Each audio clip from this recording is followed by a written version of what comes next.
우리 함께 사도신경으로 신앙 고백하시겠습니다. 나는 전능하신 아버지 하나님 전지의 창조주를 믿습니다. 나는 그의 유일하신 아들 우리 주 예수 그리스도를 믿습니다. 그는 성령으로 잉태되어 동정녀 마리아에게서 나시고 본디오 빌라도에게 고난을 받아 십자가에 못 박혀 죽으시고 장사된 지 사흘 만에 죽은 자 가운데서 다시 살아나셨으며 하늘에 오르시어 전능하신 아버지 하나님 우편에 앉아 계시다가 거기로부터 살아있는 자와 죽은 자를 나는 성령을 믿으며 거룩한 공교회와 성도의 교제와 죄를 용서받는 것과 몸의 부활과 영생을 믿습니다. 아멘. 우리 함께 79장 찬송가 79장 주 하나님 지으신 모든 세계 함께 찬송하도록 하겠습니다. 찬송가 79장입니다. 79장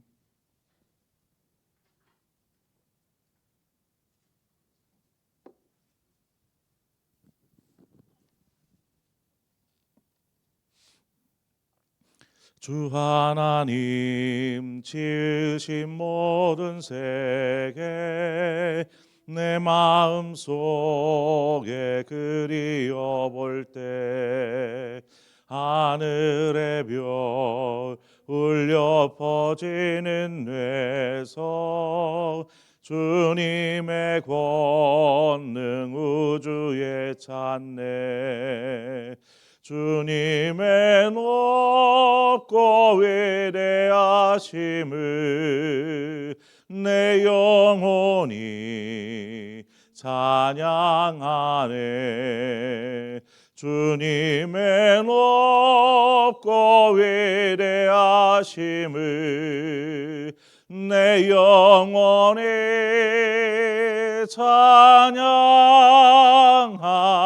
찬양하네. 숲속이나 험한 산골짜기에서 지적 위는 저 새소리들과 고요하게 흐르는 시냇물은 주님의 솜씨 노래하도다. 주님의 높고 위대하심을 내 영혼이 찬양하네. 주님의 높고 위대하심을 내 영혼이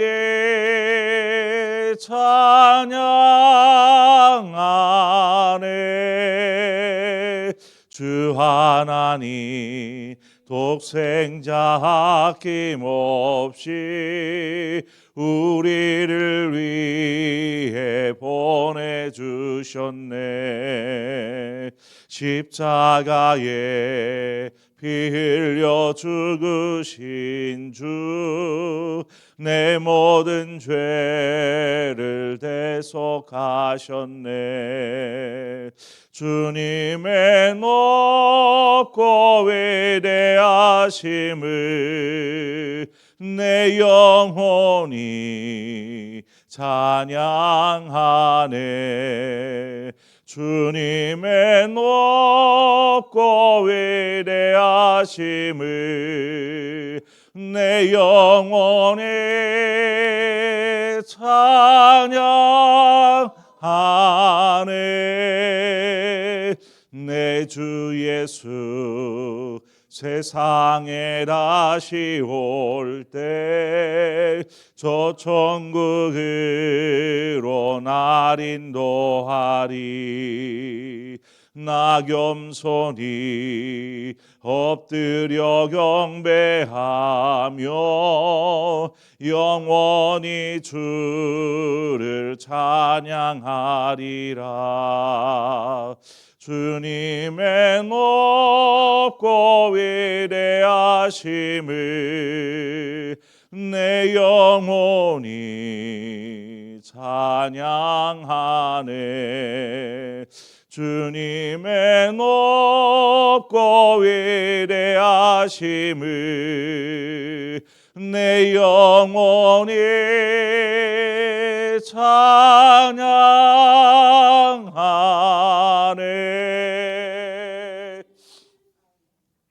하나님 말씀 보겠습니다. 욥기 5장 8절에서 16절의 말씀입니다. 욥기 5장 8절에서 16절의 말씀입니다. 한 절씩 교독해서 보겠습니다. 욥기 5장 8절입니다. 나라면 하나님을 찾겠고 내 일을 하나님께 의탁하리라.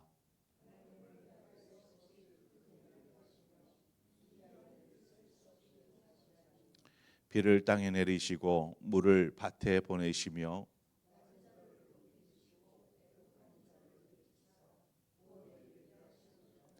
하나님은 교활한 자의 계교를 꺾으사 그들의 손이 성공하지 못하게 하시며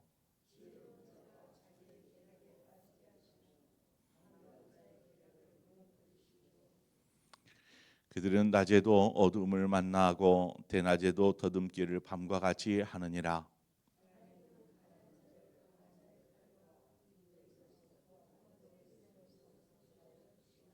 함께 읽습니다. 그러므로 가난한 자가 희망이 있고 악행이 스스로 입을 다무느니라. 아멘. 분쟁이 일어나는 곳에 가보면 서로 자기 말이 옳다, 맞다라고 이야기합니다. 그런데 그래서 이제 자기 말만 하는 것이죠. 상대방의 말을 들으려고 하지 않습니다. 경청하려고 하지 않고 자기 생각이 맞으니까 이것이 옳다라고 계속해서 주장하는 것이죠. 이제 서로가 주장하는 내용들을 가만히 이렇게 들어보면 둘 다 뭐 틀린 것이 없어요. 둘 다 맞는 이야기를 합니다. 그러다 보니까 좀처럼 자기 주장을 굽히려 하지 않습니다. 내 말이 맞으니까. 또 상대방의 말도 틀린 게 아니라 맞아요. 틀렸으면 틀린 것을 막 끝까지 우기는 그것은 고집쟁이죠. 자기 주장이 맞아요. 그러니까 굽히지 않고 계속 더 열을 내서 이렇게 이야기합니다. 그러다 보면 분쟁은 격화되고 결국 하나님은 이룰 수 없게 되는 것이죠. 왜 이 이야기를 하냐면 오늘 본문에 나오는 엘리바스의 이야기 역시 여러분이 읽어보셨지만 다 아멘 아멘 아멘 할 수 있는 정말 금과 옥조와 같은 구절들이지 않습니까? 한 구절은 8절을 보면 나라면 하나님을 찾겠고 내 일을 하나님께 의탁하리라. 얼마나 은혜가 됩니까? 이 구절 하나가. 어떤 상황을 만나든지 나는 하나님을 찾고 또 하나님께 나의 삶을 맡기겠다. 이 얼마나 믿음의 고백입니까? 문제는 이 고백이 어떤 의도로 이루어진 말인가? 바로 여기에 있습니다. 어떤 의도에서 이 말을 했는가? 이 구절이 어떤 개인의 신앙 고백, 엘리바스의 신앙의 고백이라면 은혜로 다가와집니다. 그러나 다른 사람을 향한 이야기라면 듣는 사람의 상황이나 처지에 따라서 다르게 들릴 수 있다라는 것입니다. 무슨 말인가?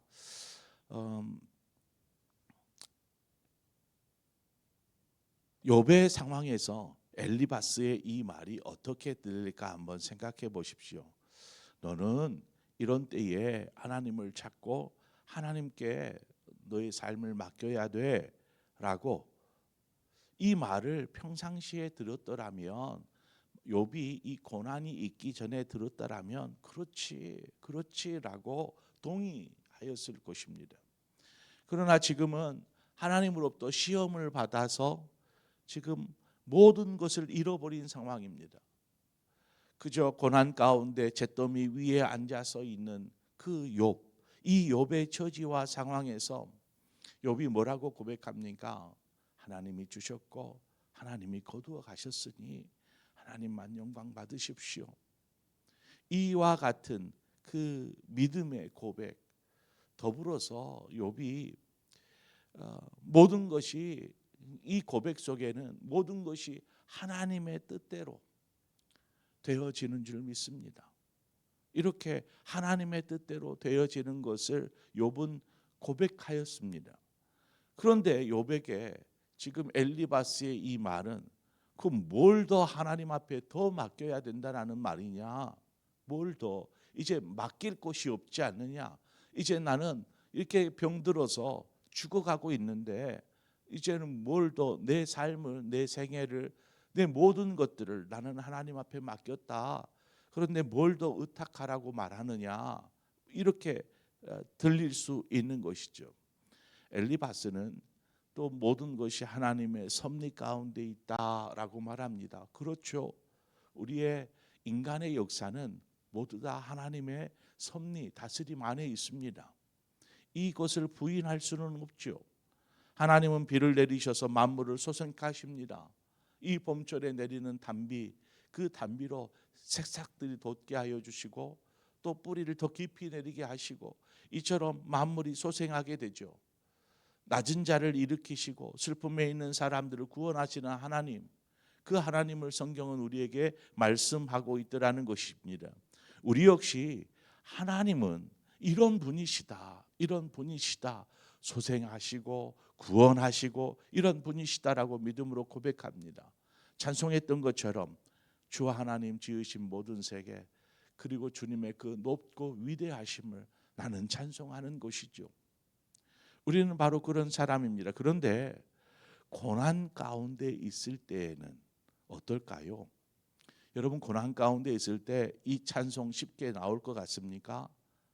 주님의 높고 위대하심을 찬송한다라는 이 찬송이 정말 힘겨운 고난 가운데 있을 때 주님의 높고 위대하심을 찬양하는 것 쉽게 할 수 있겠습니까? 비가 오지 않아 땅이 적적 갈라지고 심겨놓은 농작물들은 다 타버린 상황, 그 상황에서 비를 내리실 하나님을 찬양할 수 있습니까? 하나님께 애타는 마음으로 하나님 비를 좀 내려주십시오 라고 기도는 할 것입니다. 기도하겠죠. 하나님, 지금 비가 오지 않아서 모든 것들이 다 타버렸습니다. 이제 어떻게 살아야 합니까? 하나님, 비를 좀 내려주십시오. 당장 먹을 식수도 없습니다. 이처럼 이것을 우리가 찬송으로 주님의 높고 위대하심을 찬양하는 이 순간에 그 주님의 높고 위대하심을 찬송할 수 있겠냐라는 것입니다. 엘리바스의 말에 틀린 구절은 하나도 없습니다. 여러분들이 읽어봤지만 다들 그냥 줄 긋고 아멘 아멘 할 수 있는 구절들입니다. 그러나 지금 이 말을 듣고 있는, 이 말을 듣는 대상자는 욥이다라는 것이죠. 욥의 처지와 상황에서 지금 엘리바스가 하는 말이 피부에 와 닿겠냐라는 것입니다. 그래서 이런 장황한 말보다 오히려 한마디의 위로의 말, 소망의 말이 더 고난당한 욥에게 위로가 되어지고 힘이 되어지지 않겠습니까? 잠언 25장 11절은 말합니다. 경우에 합당한 말은 아로새긴 은쟁반의 금사관이라. 경우에 합당한 말, 말의 내용이 아무리 옳다 할지라도 또 때와 방식이 잘못되면 그 말이 상대방에게 상처가 되고 또 상대방에게 무익해질 수 있습니다. 그 말이 다 옳아요. 들리지 않아요. 그러나 그 사람에게는 오히려 더 막 상처를 후벼 파는 말이 될 수 있는 것이죠. 또한 적절한 때와 상황에 맞는 말은 정말 그 사람에게 큰 위로가 되고 감동이 되고 또 깨달음을 가져다 줄 수 있습니다. 경우에 합당한 말도 중요하지만 여러분, 말을 듣는 태도도 또 중요합니다. 말을 듣는 태도도. 욥은 엘리바스가 이야기하는 것을 그냥 침묵 속에 듣고 있습니다. 자기 앞에서 엘리바스가 계속 이야기하니까 그냥 가만히 듣고 있는 것이죠. 아마 대꾸할 힘도 없을 거라고 봅니다. 성숙하지 않는 사람이라면 자신에게 누군가가 얘기를 할 때 만약에 엘리바스와 같은 말을 하면 한마디 한마디 따져 물을지도 모르겠습니다. 다 맞는 말이지만 지금 내 상황에서 그 말이 맞느냐라는, 그래서 듣는 사람의 태도가 참 중요합니다. 성도들 가운데 말씀을 듣고 난 후에 이제 뭐 저한테 직접적으로 그런 말을 제가 들어본 적은 없어요. 그런데 아니 목사님이 나의 상황을 어떻게 아셨는지 그것을 강단에서 말씀하시더라. 뭐 이런 이야기를 하는 사람이 있습니다. 아니 어떻게 아셨지? 내 상황을. 저는 강단에서 성도 개인을 향해서 말씀을 전하지 않습니다. 그냥 하나님 말씀 본문 가지고 이 본문을 풀어서 전할 뿐이지 어떤 개인의 상황을 알고 그 상황을 말씀을 통해서 적용해서 이렇게 막 그 사람에게 들으십시오 하고 이렇게 전하지 않습니다. 그런데 전하는 말이 그분에게는 자신의 삶의 상황 혹은 문제와 딱 맞아 떨어진 것입니다. 그것이 자신의 개인사를 목사님이 알고 있다라는 이러한 오해를 불러일으킨 것이죠. 저 말은 분명히 내 상황을 알고 있는 거야. 누구한테 들었지? 목사님 어떻게 내 상황을 저렇게 알고 말씀을 전하실까라고 오해를 하는 것입니다. 참 이런 말을 들으면 이런 참 목사의 입장이 난처해집니다. 아니 그런 거 아닌데, 그런 의도도 없고 그런 사정도 제대로 알지 못하는데 막 그렇게 막 적용해서 얘기를 하는 것이죠. 하나님은 말씀으로 우리를 다루십니다. 성도 한 사람 한 사람을 말씀을 통해서 다루십니다. 그러므로 만약에 들려지는 말씀이 자신에게 딱 맞는 말, 자신의 상황을 이야기하는 말씀으로 들리거든 우리는 그때에는 그것을 단지 한 사람, 인간의 목사의 말로 들을 것이 아니라 하나님의 음성으로 들어야 합니다. 아, 하나님이 내 상황에 이 말씀을 하시는구나. 그리고 그 말씀을 하나님의 말씀으로 들었다라면 그 말씀을 붙잡아야 하는 것이죠. 그런데 거부감이 드니까 이후에 어떤 메시지가 전해졌는지는 중요하지 않아요. 목사님이 내 상황을 알았다라는 그런 마음에 매여서 정말 말씀이 제대로 들려지지를 않는 것입니다. 만약에 그런 경우가 생기면 하나님께서 내 마음, 내 사정을 아시고 말씀하시는구나. 하나님의 음성으로 듣고 그 말씀에서 무엇을 말씀하시는지를 찾아서 그 말씀을 붙잡는 것입니다.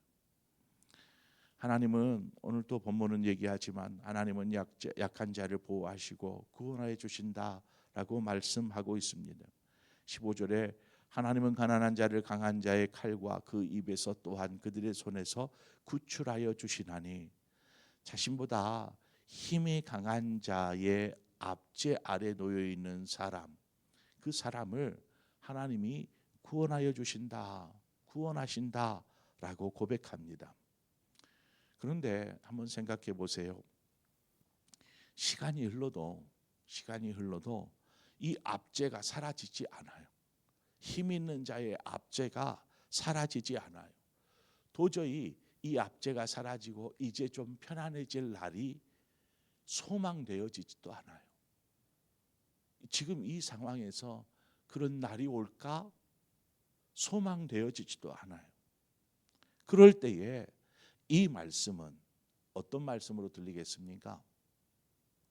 하나님이 말씀처럼 가난한 자를 강하게 하시고 가난한 자를 그 강한 힘 강한 사람의 그 칼과 억압에서 구원하여 주신다. 이 말씀이 어떻게 들리겠냐라는 것입니다. 오히려 이 말씀이 걸려 넘어지게 하는 말씀이 될 수도 있습니다. 그렇잖아요. 아, 그래, 하나님은 가난한 자의 하나님, 하나님 구원해 주시는 하나님이야. 그래서 자신의 그 억압과 압제 속에서 움츠려 있는 자신이 하나님 가난한 자의 하나님이시고 압제에서 구원하여 주시는 하나님이시지 않습니까? 아멘. 하지만 이 상황이 끝날 기미가 보이지 않아요. 압제는 계속되고 자신은 이제 구원의 소망의 날도 보이지 않아요. 이럴 때에 하나님 분명히 말씀하셨잖아요. 분명히. 그런데 왜 이처럼 간구하게 목이 터지도록 외치는데 하나님 나에게 소망을 주시지 않습니까? 구원의 날이 보이지 않는데 하나님 이거 어찌된 일입니까? 하면서 따져 물을 만한 그런 이 말씀이 걸려 넘어지게 할 수도 있는 말씀이 될 수 있다라는 것입니다. 세례 요한이 주님의 오실 길을 준비했던 사람이 아닙니까? 그래서 세례 요한이 요단강에서 세례를 베풀고 또 복음을 선포하며 어린 양 예수 그리스도를 또 이야기합니다. 그러다가 세례 요한이 억울하게 헤롯에 대하여서 좀 바른 말을 한다라는 이유로 붙잡혀서 옥에 갇혀버립니다.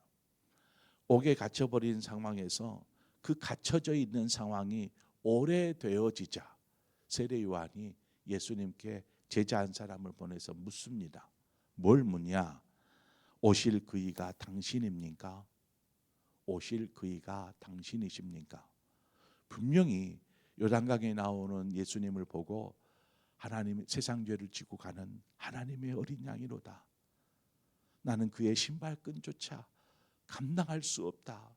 그는 성령과 불로 세례를 줄 자다라고 얘기했던, 그리고 주님이 세례 요한 앞에 세례를 베풀라 할 때에 내가 어찌 감히 당신에게 세례를 베풉니까?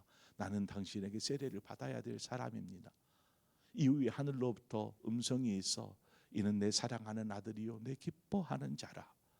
이 모든 것들을 세례 요한이 경험했고 들었고 보았던 사람이지 않습니까? 그런데 옥에 갇혀서 아무것도 할 수 없는 상황, 이 상황이 되자 오실 그이가 메시아가 당신입니까? 라는 것을 제자를 통해서 묻게 합니다. 무슨 말입니까? 요한의 믿음이 흔들리고 있더라는 것이죠. 결국 요한은 옥에 갇힌 채 참수를 당합니다.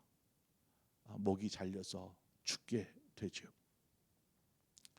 여러분, 지금도 세계 곳곳에서는 박해받는 성도들, 고난 속에 있는 성도들, 이러한 성도들이 억압에서 구원해 달라고 호소하고 있습니다. 가까이 우리 저 북녘 땅에 있는 지하 성도들, 이 성도들이 하나님을 찾습니다. 얼마나 구하겠습니까? 하나님 도와주십시오. 이 땅에 이 마음껏 하나님을 찬송할 수 있는 날이 오게 해 주십시오. 얼마나 간구하며 기도하겠습니까? 하지만 그 억압이 풀립니까? 풀릴 날이, 구원의 날이 소망되어집니까?